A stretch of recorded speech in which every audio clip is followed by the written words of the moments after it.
Today on Pilot's Discretion, we're joined by designated pilot examiner and National Association of Flight Instructors Chair Karen Kalishek. She tells us about check rides, learning to fly later in life, and circus training. Pilot's Discretion starts right now.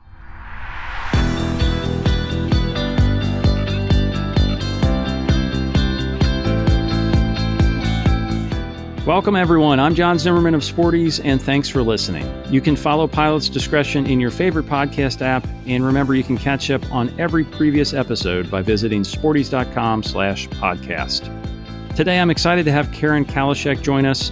We are continuing our Learn to Fly Month celebration here at Sporties, and she has a lot to say about that topic. She is a designated pilot examiner, an ATP, a master flight instructor, and current chair of the National Association of Flight Instructors Board of Directors.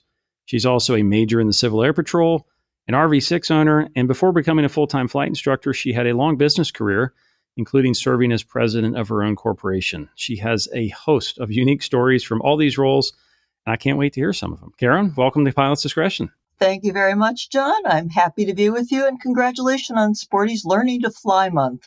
I really appreciate all the content you put out there for people that are in those learning stages. Well, thanks for being on the podcast for exactly that topic. So let's talk about flight training and start with maybe something that's a little bit of a downer, but you're exactly the person to answer this, I think. I heard at a recent industry conference, you were there too, that the failure rate on some check rides is over 50% now. FAA stats don't quite back that up. It's not that dire, but they do show an uptick in failures last year. You're a DPE yourself. You work with a lot of flight instructors. Do you think we're rushing flight training right now, or is this just a statistical artifact? Well, as much as I think we would all like to think that this is nothing more than a little blip in the statistics, what I have found in speaking with a lot of other DPEs over the last year is we really are finding in the industry almost systemically a decrease in the pass rates. The reasons for that are manifold.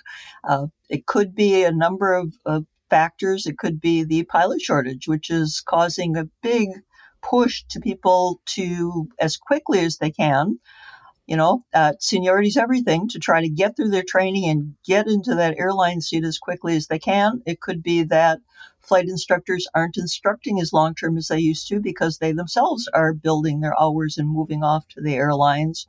So the sad thing is when you talk about that 50% pass rate, unfortunately, that's something that I am personally noticing in my own examinations. I'm certainly not changing the way I do examinations either.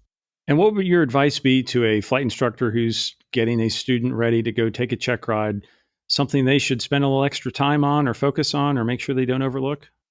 Well, there's a lot of sources that indicate some of the areas of weakness. And in fact, I'm on the General Aviation Joint Safety Committee, and we are undertaking an investigation of this, trying to identify more specifically what are these areas on the examinations that are tending to result in the unsatisfactories. I can tell you personally, what I find is generally a decline in understanding of systems. Unfortunately, it ends up being sometimes a little entertaining where someone may tell you, for example, if I ask how many magnetos a Skyhawk has, and the answer is 8. And where would 8 have come from? 8 would come from because they had a rote memorization of a 2-to-1 ratio, and they remembered that there were that there were a number of spark plugs, and then they just did a multiplication. Also, just in general, misunderstandings, and then more importantly, relating to systems understanding as to troubleshooting and what would you do if you had a problem with that system. So what there seems to be is a lot of simple rote memorization, which fails people.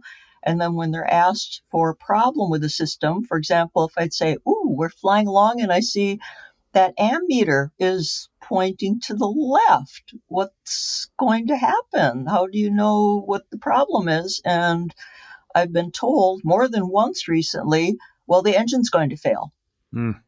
Sometimes I have to immediately steep spiral down to a landing. And I said, is the engine still running? Yes. And they said, but it is going to fail. So that's what we have to do.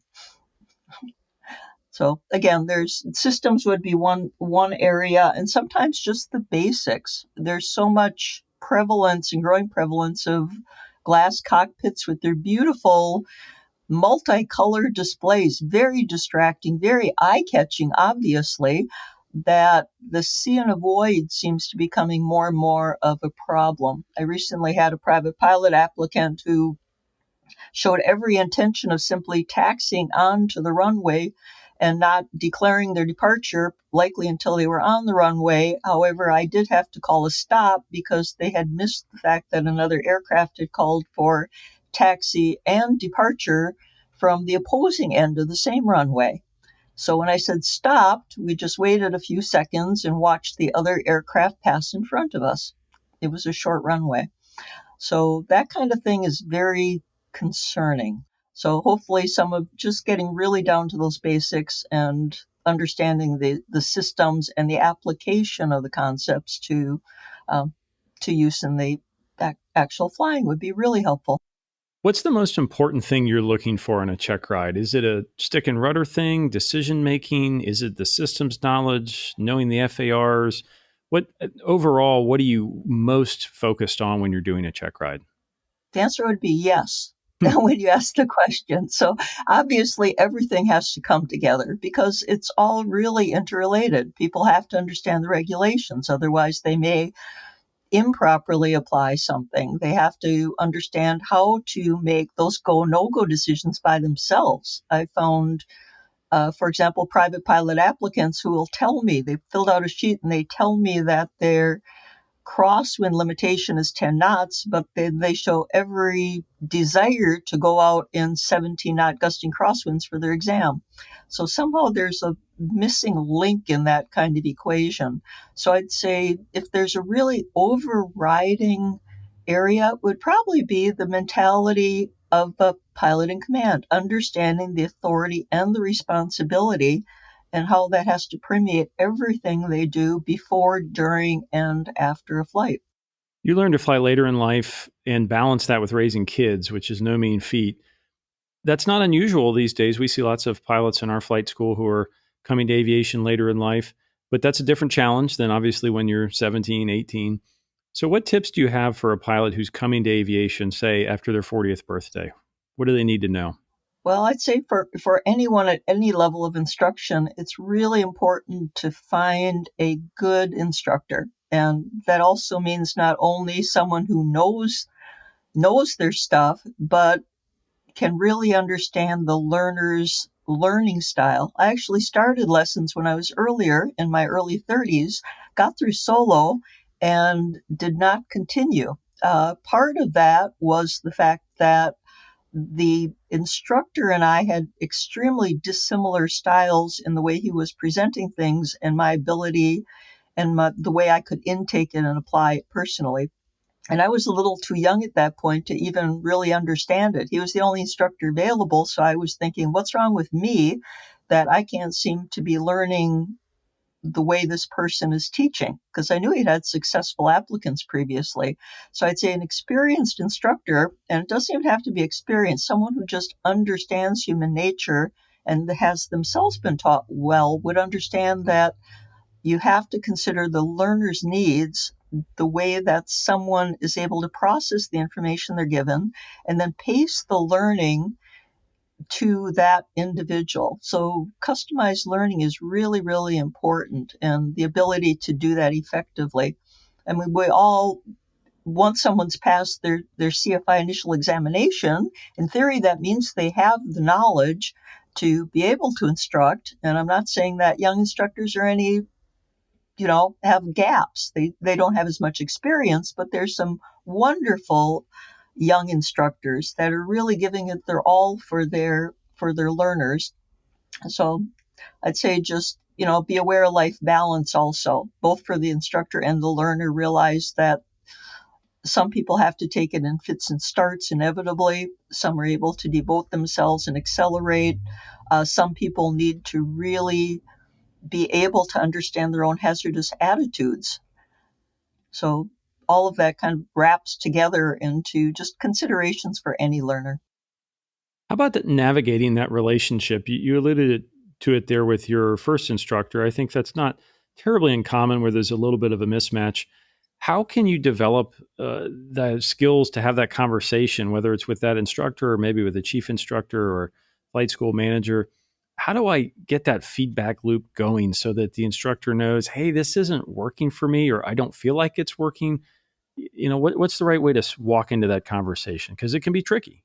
You're right. It can be. And actually, I fairly regularly end up having conversations with learners that come to me and say, I'm just not connecting with my instructor. What can I do about it? And I really applaud them recognizing that, because that means that they're interested in both people working together and the communication rather than just walking away. And unfortunately, a lot of people, if they're not learning and they're not enjoying it, which is so crucial to a good learning experience, they will just walk out the door. If not going elsewhere, then unfortunately, we may have just lost another pilot from the population because they could just give up. So I'd say, it's actually in a way part of the PIC mentality, taking charge of their own training and realizing that they need to maximize it for themselves. Everyone is paying a lot of money unless they have some type of wonderful scholarship, but there's a lot of at least time resources devoted to this and a lot of emotional investment in this. So it's up to everyone to want to maximize their training. And that becomes a matter of communication. And I think, John, you said it very well, matter of going to the instructor probably initially and just saying, for some reason, I'm not learning this as rapidly as I would thought, or there's gaps in my knowledge. Can we review this? Can we talk about how I think I best learn? For example, then you're getting back to that idea of visual, auditory, kinetic learning. I love the concept of the PIC mindset there and how that applies to not just sitting in the left seat, but also how you manage your training. I also love what you said there about fun, because that can quickly get overlooked, especially as you mentioned, that race to get your time and get an airline job. But tell me about the value of actually having fun during training and not making it all a slog, because I see some people overlook this fact that flying is supposed to be fun. So what's a reasonable way for me to get fun into my flight training if I'm kind of burned out or struggling? I don't want to waste a lot of time and money, but what's a reasonable way to get some fun in my flight training? That's an excellent question, John. I'm so happy you picked up on that, because as a flight instructor, to me, that is so fundamental to my teaching. What I usually tell people is I really wanted to make it both challenging and inherently fun. I mean, to me, just about every flight, I expect at some point, if we don't laugh out loud before, after, and during, or at some point, that there's something that wasn't as much of a takeaway as I'd like, because that can help cement the experience. What are people doing it for? Ultimately, they want to have it enjoyable. If they can't enjoy it, then they're going to back away from it. And enjoyment can include things like introducing them to the community of local pilots, to take them into fly-ins. If you think about it, there's fly-ins all the time, especially in the summer months, and that could be embedded with a training exercise. Some planning to get there, dealing with more traffic in the pattern, the communications, and then, of course, you're getting to eat typically, which is always a good thing, and meeting other pilots. But even in flight, taking a whole 5 minutes. Okay, there's a cost to that, obviously, but it's minimal. Just taking a break and saying, hey, let's just look out the window. And I have to admit, and people have given me the feedback, if I see something that I find fascinating, I might just say, hey, look at that cloud. My goodness, it's shaped like a dog or a camel or a giraffe, or look at that shape on the ground. I mean, I think the idea of just sharing as an instructor your ongoing personal fascination with flying and how enjoyable it truly is and how amazing it is that we're doing something that 120 years ago people hadn't experienced. It's just mind-boggling to me if someone can go up and not and have a good flying experience. So it's always to release the tension. Yeah, the best instructors I know have that perfect balance of making it challenging and learning, but also making it fun. And I know for some new pilots, the $100 hamburger is like a light bulb. Oh yeah, I really can go somewhere and I can have fun with this. Tell me about flight instructors full time. As you mentioned, we have young flight instructors in the industry. We have long term flight instructors. I've had great experiences with both. I've had less than great with both. I think that doesn't determine whether you're a good instructor. But give me your pitch for a professional flight instructor, someone where it's their career or at least they're a significant part of their life where they're really committed to flight instructing, not just building time towards another goal, but full time. Give me the pitch for why more experienced pilots should pursue that. Well, that almost speaks for itself. I mean, if you look for someone as an instructor who has, for example, the Gold Seal rating through the FAA, meaning that they've had at least 10 examinees, 8 of which were successful in the last 2 years, that's a fairly active instructor. Or if you have a master instructor, that is definitely an instructor who has attained a higher standard and is quite active and experienced.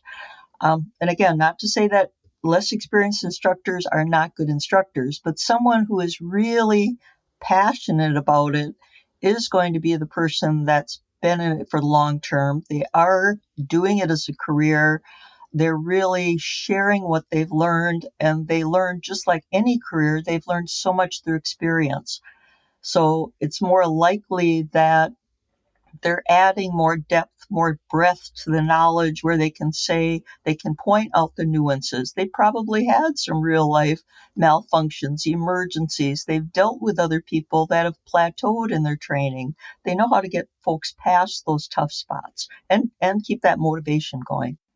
Karen, let's take a quick break. And when we come back, I want to hear some of your other experiences, both in aviation and many of those beyond aviation as well.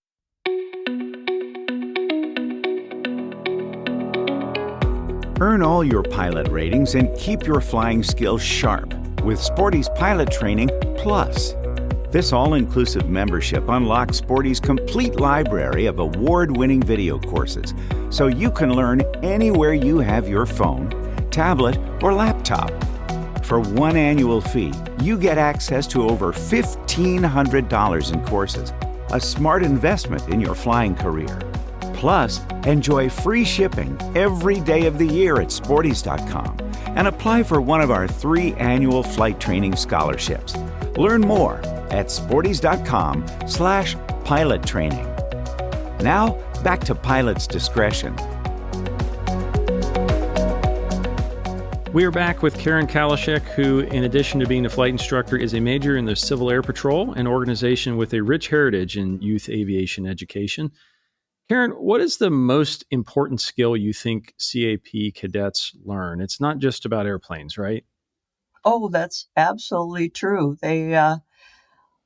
Respect is extremely important, and you just see the respect, the discipline, and responsibility. And CAP also focuses on resiliency, which is really, really important nowadays with such cultural changes as they're being experienced. So we really need our youth to be able to have all of those positive aspects to be able to deal with our upcoming world, even when the rest of us aren't around here anymore. They'll be our leaders.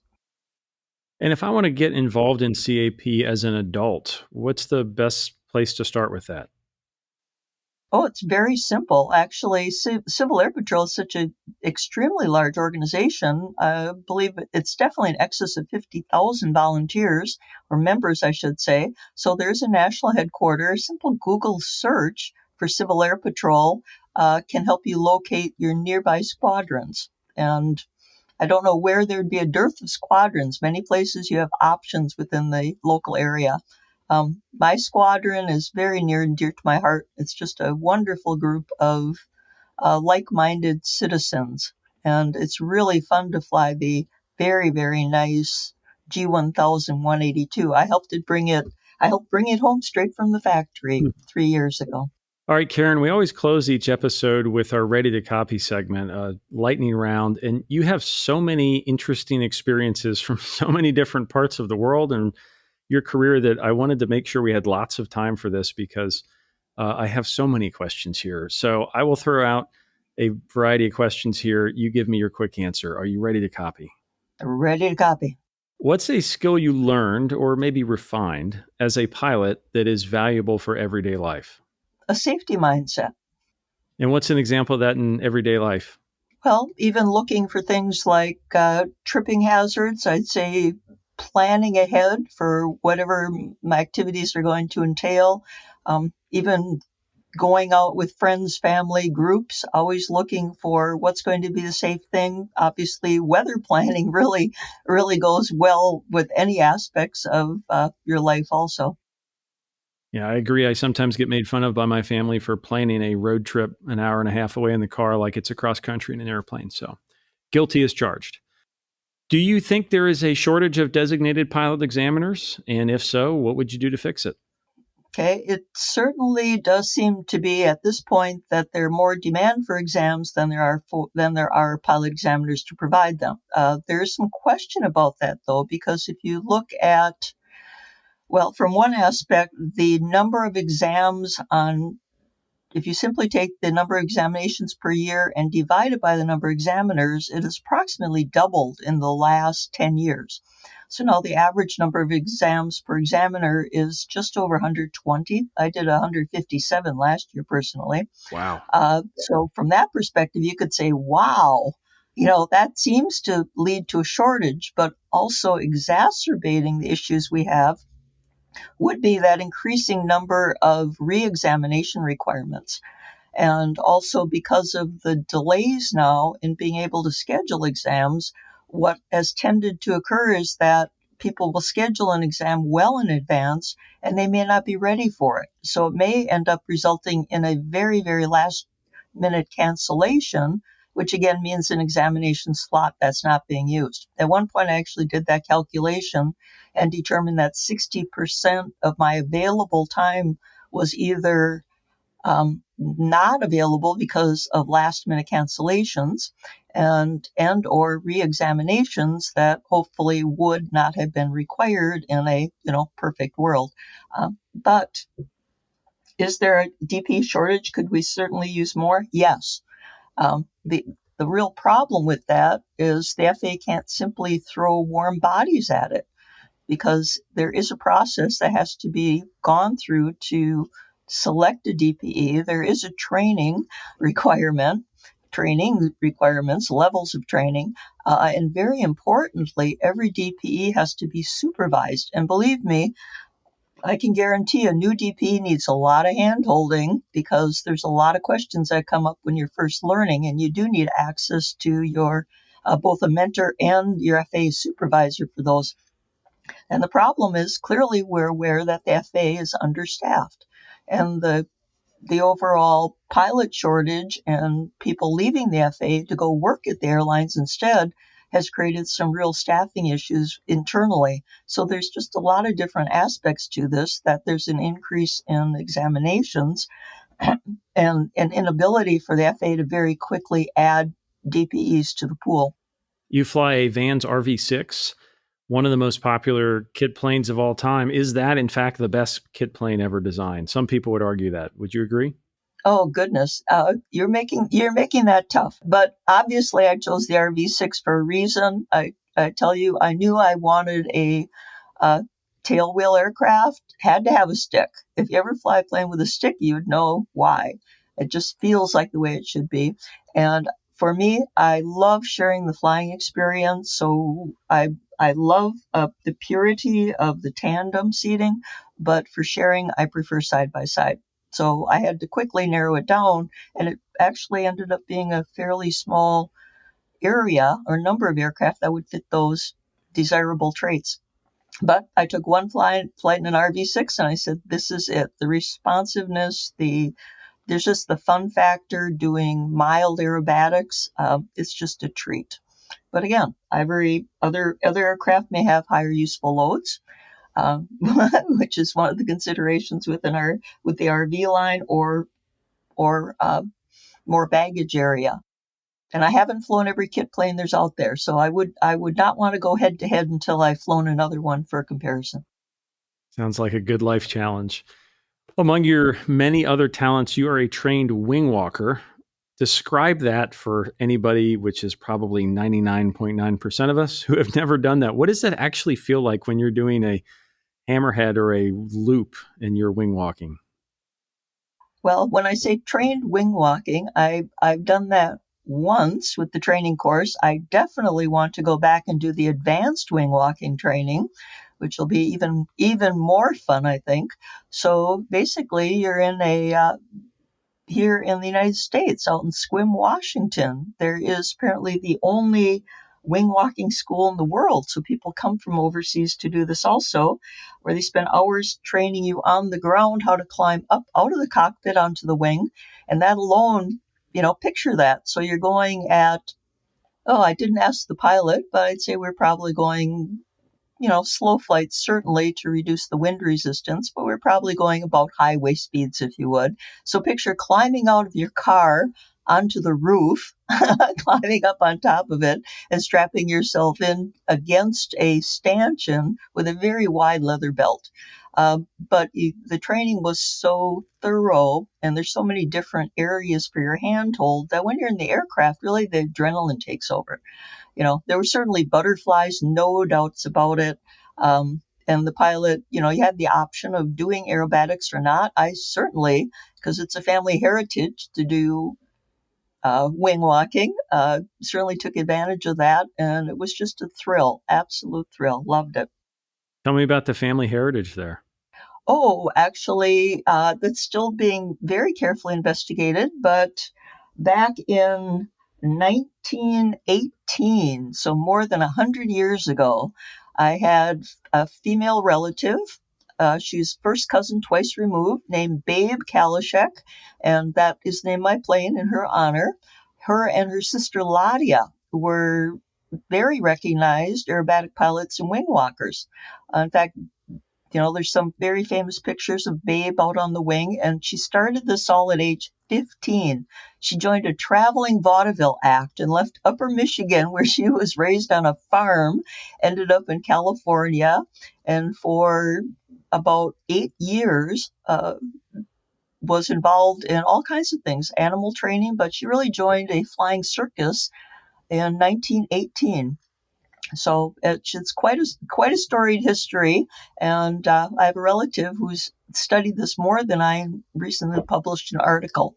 So I find it very fascinating, especially since I had no knowledge of Babe or Sister Ladia when I started flying. It was only years later that a much older relative mentioned to me, "Oh, you like to fly in open cockpit biplanes, just like Babe did." And I said, "Who's that?" And then started investigating and learned about this fascinating family link. Wow. Absolutely unbelievable. That's fascinating indeed. You've also done some paragliding, I know, which looks exciting to me, but a little dangerous as well. So, what's the best part of paragliding? Well, actually, I'd say the elemental nature of it. I mean, really, when I learned, it was right at the start of powered paragliders. So really, it was all just completely by hand. You would strap it on and basically run off a mountain. So you'd learn how the wind cycles, you'd time it, and then when the wind was coming with a nice upwind, you'd basically literally run about 3 or 4 steps. You would have by then learned how to balance the wing above your head, the elliptical wing, and you'd be flying. And you could just soar up and down, taking advantage of thermal activity and doing ridge soaring. In a way, it's similar to gliding, but it's even a little more elemental because you're just out there in the wing, sitting in a very comfortable sling seat. And I never felt that it was unsafe at all. For example, if you stall it by simply pulling down one end of the wing, it's simply going to fill up with wind and start flying again. If there's any risk, it would be in the landing phase. That part does look challenging. Mm-hmm. We always like to go beyond aviation on pilot's discretion, and you have a huge variety of experiences here we could talk about, but let's start with circus training. Are there any pilot habits that translate to the trapeze? I'd say just perhaps the comfort of being in the air and the feeling of security that if In fact, I felt more secure knowing if I slipped and fell that there was simply going to be a mat to catch me, which you wouldn't have in an aircraft if you don't have a parachute, of course, or any safety mechanism. I think just not being uncomfortable high above the ground, and to me, it almost felt like aerobatics in a way, which it is. It's just that you don't have the wings around you at that point. Never thought of it that way, but makes sense. Aerobatics without the wings. Hmm? You're a black belt in Taekwondo, which I don't know how you find time to do all these things, but it's impressive. Does that mean you're especially disciplined when you fly? Do you take any of that mindset when you make aviation decisions? Well, I think in general, just the overall sense of alertness and awareness. That was one of the really big takeaways that I gained from the Taekwondo training, and also the Kabuto, which is Okinawan weaponry too. I'm really dangerous if you put a broomstick in my hand. So, yeah. But again, like, one of the things I learned is just this whole situational awareness. You become much more adept at even walking down the street, peripherally being aware of what's around you, always thinking, noting things. And I think that really is very useful and carried forward into aviation. Now, in your business career, you traveled all over the world and not just tourist destinations like Paris and Rome, some pretty unique places. As pilots, we inevitably travel too. And even if that isn't exotic, it's traveling. What do you think we learn when we travel? Well, I think one of the important things we learn when we travel, and it doesn't have to necessarily be overseas, but even just within our United States, we get out of our normal comfort zone. We're in places we've never been before. We interact with other folks who have a different background. We explore local cultures. I mean, obviously we have much more diversity if you go to somewhere where, people dress extremely differently and have access to resources and lifestyles very apart from the way we are in the United States. But even within the U.S., we have a huge amount of diversity. And I think that just helps us all learn how to get together with other people. And for flight instructing, that really, really relates very well into the ability to withhold judgment and just start understanding other people's backgrounds, the way they think, and just being open to new experiences also. I always tell new private pilots, don't overlook the fuel stop. If you're making a cross country and you stop somewhere out of the way just because they have cheap gas, it doesn't mean there's nothing interesting to see there in that town. So some of my favorite visits have been brief fuel stops that I didn't really pick it for the city, but for the airport. There's a lot to see there if you have that explorer's mindset, I think. Exactly. And anyone you meet, many times the person sitting in the corner quietly, maybe they'll have the most fascinating background and wonderful insights if you just strike up a conversation. You've spent a lot of time in Africa, I know, in various settings there. What's the most underrated place to visit there? We might know about some of the top 5 tourist destinations, but what's somewhere in Africa that's really been special for you that we should know about? Oh goodness. Well, obviously Kroger is the big national park everyone's familiar with. There's other smaller parks, but as far as my experience, I'm not sure that would be accessible to other people, because I did take the South African guide training, and we went places where there were no fences, where you'd find the lion tracks around your tent first thing in the morning. Um, but as far as little off the beaten track, I think Zimbabwe was just fascinating. I really enjoyed Zimbabwe. And Namibia, I would go back to Namibia in absolute heartbeat. That's not South Africa, that's another country, but that was so fascinating to meet everything from seeing the desert elephants to meeting the Himba tribe, the folks that still seclude themselves from the rest of the world, and they wear animal skins, and they live by myths. They have no idea that there's anything outside their own country, but they don't care either. I need another travel recommendation here because somehow, in addition to all these other experiences, you're a master diver as well. Where's the best place in the world to dive? Well, it really depends on what you like to see.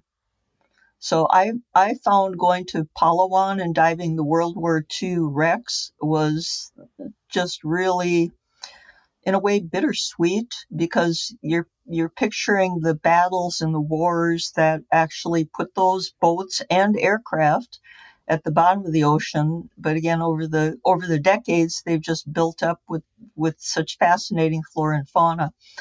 But you did ask specifically where I would say is the best. I remember diving the giant clams in the Philippines, and that is the only place in the world where you see those. So that was to me kind of a must-see, and I'd certainly go back there again. All right, so you said Philippines. I had a trip to the Philippines years ago and had one of the 5 best meals of my entire life there. I have no idea even where it was, somewhere around Cebu. And the food was fantastic. Surely you have eaten a lot of interesting food during your travels. So what stands out as the most interesting or unique meal you've had throughout your travels? Oh my goodness. I think I'd have to pepper you with a number because it's hard to compare. Having the sun-dried caterpillars was one. When I was in the Amazon for jungle training, one of the tribes made deep fried ants, huge black ants that tasted like burnt popcorn. Those were pretty tasty, actually. And of course, the various insects in the Asian countries. And you mentioned the Philippines. The Philippines have balut, which is when you peel the egg, it's black. And what it is, it's a fertilized duck egg that after it's anywhere from 10 to 14 days, then they boil it. So you don't know if you're biting into bones and beaks and feathers, or it's a little less, it's a little younger than that. But balut's kind of unique. Some people like it. I didn't care for it much. And of course, in the stans, like Uzbekistan, Tajikistan, Kazakhstan and Kyrgyzstan, then you get the sheep's eyeball tradition, which is something that you don't want to do more than once. I think I'll take your word for that one. That sounds unique.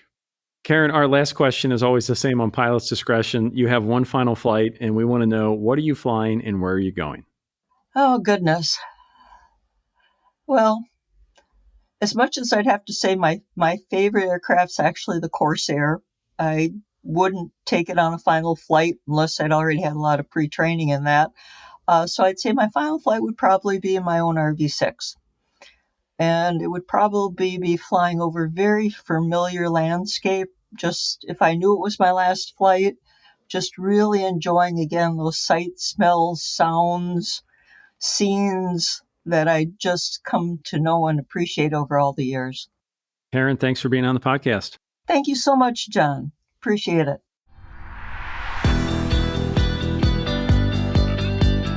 Thanks for listening to Pilot's Discretion, brought to you by Sporties, training and equipping pilots worldwide for over 60 years. For more episodes and today's show links, visit sporties.com/podcast. I'm John Zimmerman. We'll see you next time on Pilot's Discretion.